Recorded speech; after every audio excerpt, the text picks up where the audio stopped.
Today we're going to do a coding session to build a ISS tracker web app. Promise it will be fun and fast. Start a brand new web project, and let's make sure the default web page has a proper title set.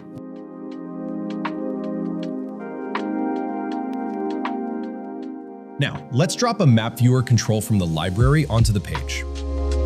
And make sure fill width and fill height buttons are pressed. Let's set some default properties. Check the Allow Full Screen option. Set map type to Satellite and mode to View. Also, make sure the renderer is set to Map Libre.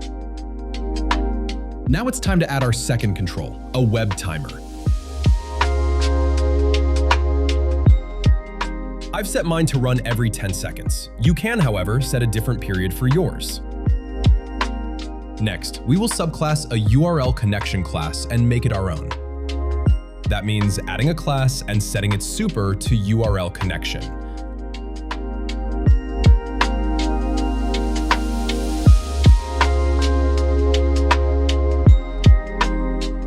Once the class is added, select all the events it provides.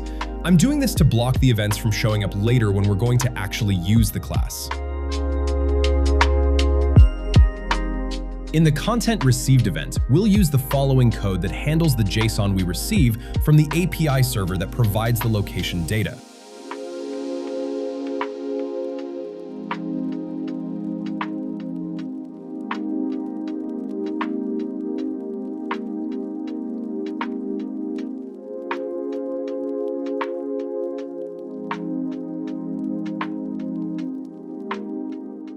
Since we won't use any of the standard events of a URL connection class, let's implement our own event that will pass the latitude and longitude coordinates once we have them.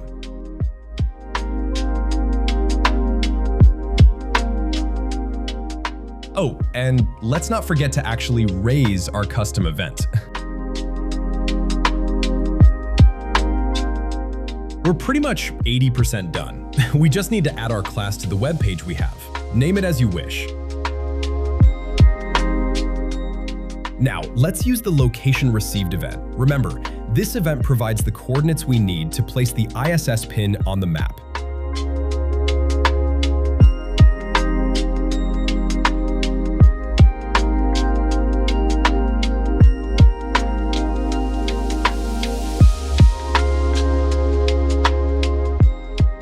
Almost forgot.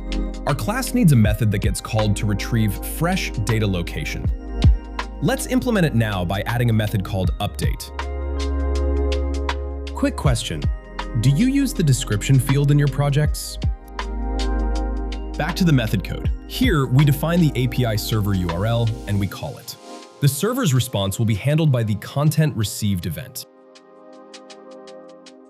Now, let's add code to the web timer we placed on the page. We just need to call the update method of the class.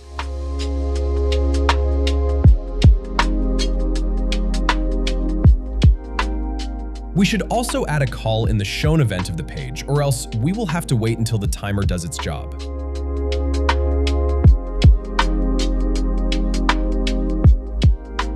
Oops, forgot to lock the map viewer control to all the sides. Let's fix that.